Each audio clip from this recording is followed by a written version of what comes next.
Oke, salam dan salam sejahtera. Dan saya juga begitu tertarik dengan kenyataan yang dikeluarkan oleh Tan Sri Muhyiddin Yassin di laman media sosial beliau, yaitu Facebook. Yang mana saya lihat kenyataan beliau mengatakan bahawa saya menyambut baik kenyataan yang amat berbahagia Tun Dr. Mahathir Mohamad yang bersedia bekerja sama dengan saya demi matlamat untuk memperjuangkan nasib orang Melayu dan Islam. Saya sedar perkembangan politik mutakhir ini meletakkan umat Melayu dan Islam di negara ini di satu persimpangan yang getir. Maka sebagai seorang Muslim, saya percaya pribadi bersedia untuk bekerja sama dengan semua tokoh Melayu dan Islam, termasuk Tun Dr. Mahathir demi membela agama bangsa dan negara. Ini sebenarnya bukan Melayu yang ada di persimpangan. Yang ada di persimpangan Tan Sri Muhyiddin Yassin. Satu perkara ya, saya nak beritahu dekat rakyat Malaysia ni. Dia begini. Tun pun pernah jadi Perdana Menteri. Muhyiddin pun pernah jadi Perdana Menteri. Maka apa yang kita boleh tahu? Dalam waktu 5 tahun politik kita di PRU ke-14 yang mana mula-mulanya Pakatan Harapan menjatuhkan Barisan Nasional. Dan akhirnya yang jadi Perdana Menteri adalah Tun. Dan akhirnya apa berlaku? Datuk Seri Najib dipenjarakan. Dalam waktu 5 tahun ni, ini PRU ke-15, maka Datuk Seri Anwar Ibrahim menjadi Perdana Menteri. Siapa yang kena dakwa? Tan Sri Muhyiddin Yassin. Maka hari ini Tan Sri Muhyiddin Yassin sebenarnya bukan Melayu yang ada di persimpangan. Yang ada di persimpangan getir sekarang ni, Tan Sri Muhyiddin Yassin takut masuk dalam penjara. Kerana beliau sendiri juga didakwa dengan salah laku, iaitu salah guna kuasa, melibatkan juga penyelewengan, melibatkan juga rasuah, yang mana kita tahu juga bahawa pengubahan wang haram. Apa yang berlaku dengan kes Tan Sri Muhyiddin Yassin ni, dia tak nak cerita pula. Yang dia nak cerita hari ini, orang Melayu, kerana talian hayat dia adalah untuk meminta pemimpin-pemimpin Melayu yang boleh kita lihat hari ini, yang terpalit dengan rasuah, penyelewengan, yang itu yang dia sekarang ini nak gabungkan, termasuk beliau sendiri. Maka tak perlulah Tan Sri Muhyiddin Yassin nak membohongi rakyat Malaysia. Kenapa saya juga melihat Tan Sri Muhyiddin Yassin ini membohongi, propaganda dalam isu memainkan sentimen kaum dan agama. Orang seperti Tan Sri Muhyiddin Yassin ni, hari ini kita dah nampak belang dia. Apabila dia dah jadi pembangkang, apabila dia hilang kuasa, apa dia belang dia? Dulu sewaktu dia jadi Perdana Menteri, dia konon-kononnya nak memperjuangkan nasib semua rakyat Malaysia.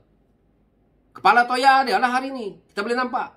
Apa dia main hari ini? Sentimen kaum dan agama. Perlukah orang seperti ini menjadi Perdana Menteri kita sekali lagi? Kalau dia berkata seperti ini, maka dia tak layak jadi Perdana Menteri. Seorang tokoh dalam negara kita ini, tokoh politik yang nak menjadi Perdana Menteri, dia hari ini tidak boleh bermain dengan sentimen kaum dan agama. Kenapa saya kata seperti itu? Tanpa kerusi daripada Sabah dan Sarawak, mana-mana parti politik yang ada di Semenanjung itu tidak akan boleh menubuhkan kerajaan. Maka, kalau bermain dengan sentimen perkauman, rakyat Sabah dan Sarawak akan menolak perkara ini. Dan Tan Sri Muhyiddin Yassin, juga Tun Dr. Mahathir Mohamad, tidak menghormati perjanjian MA63. Maka mereka-mereka inilah juga yang mengkhianati kepada raja-raja Melayu, yang mana mereka ini berbohong banyak. Akhirnya mereka nak menceritakan tentang nak menyatu padukan orang Melayu, konon-kononnya matlamat untuk memperjuangkan nasib orang Melayu dan Islam. Itu adalah satu pembohongan mereka untuk mereka mendapat sokongan orang Melayu setelah mereka hilang kuasa. Itu sahaja, tak ada lebih daripada itu. Dan kita lihat, Datuk Seri Anwar Ibrahim ini bukan tokoh Melayu ke?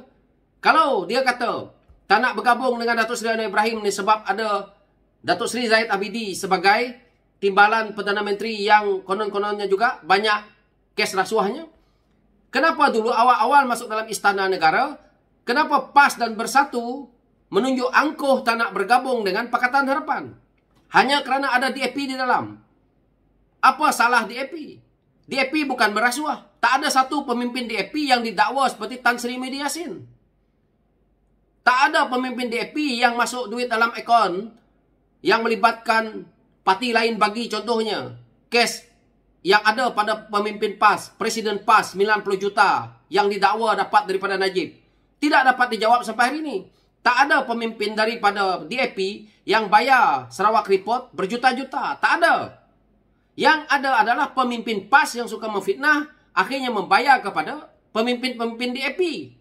Begitu juga pemimpin yang ada di Bersatu, parti yang baru semalam lahir, yang konon-kononnya nak menceritakan memperjuangkan nasib orang Melayu. Saya lihat daripada komen ini, mereka nak menjatuhkan UMNO. UMNO itu PKR sendiri, pemimpin di EPI sendiri, berharap parti UMNO itu terus kekal untuk bersama orang Melayu. Dan kita tahu bahawa parti itu boleh kita katakan parti keramat orang Melayu. Tapi parti Bersatu, parti Pejuang, parti PAS yang ada hari ini, mereka lebih kuat untuk nak menceritakan perjuangan orang Melayu. Selama ini Tan Sri Media Yassin hidup dalam UMNO itu. Selama ini Tun hidup dalam UMNO itu. Jadi hari ini apabila mereka tidak lagi bersama dengan UMNO, mereka nak membungkuskan UMNO begitu saja, apakah orang Melayu nak terima? Jadi apa matlamatnya Parti Bersatu ini? Parti Bersatu ini hanya untuk memecahkan UMNO itu, untuk mereka melingkupkan UMNO itu agar UMNO itu terbubar, dan akhirnya mereka menggantikan UMNO dengan parti mereka yang awal-awal terus melakukan rasuah, penyelewengan.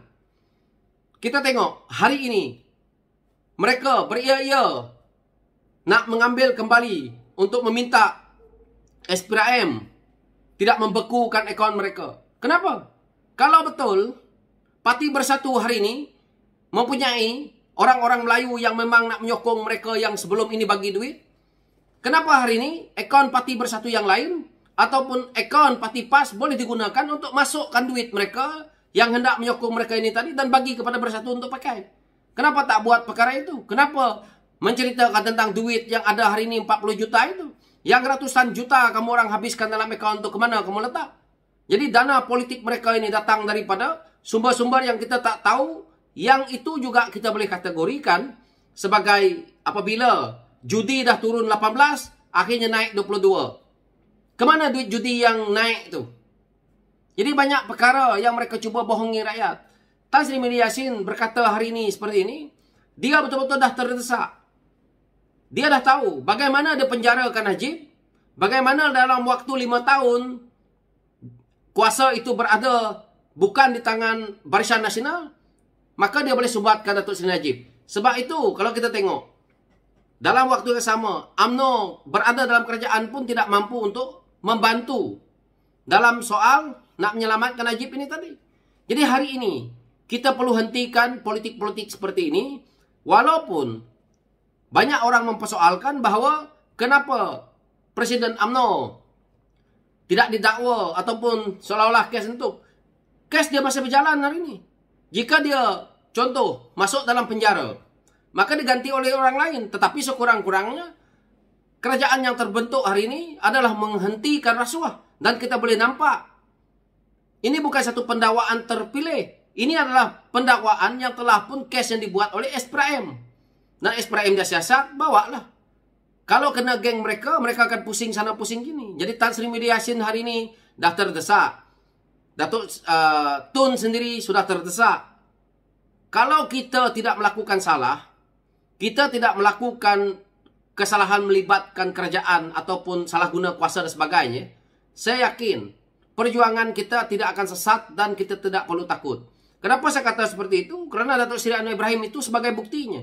Perjuangan beliau daripada dipecat tahun 1998 sehingga hari ini membuahkan hasil, yaitu beliau sendiri boleh menjadi Perdana Menteri walaupun dalam kerajaan perpaduan.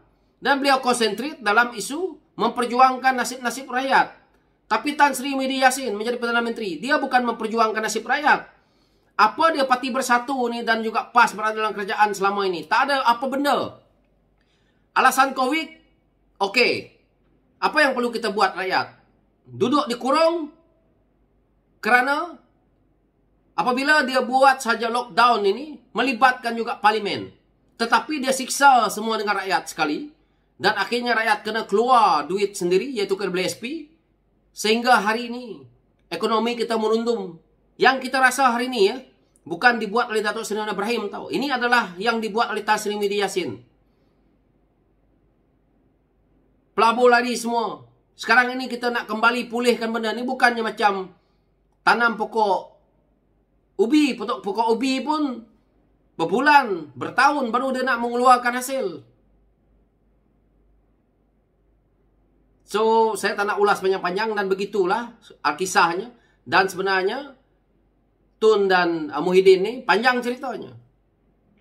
Dua-duanya dah jadi takut kerana mereka sendiri tahu bahawa mereka pernah melakukan kesalahan sewaktu mereka menjadi Perdana Menteri. Itu saja.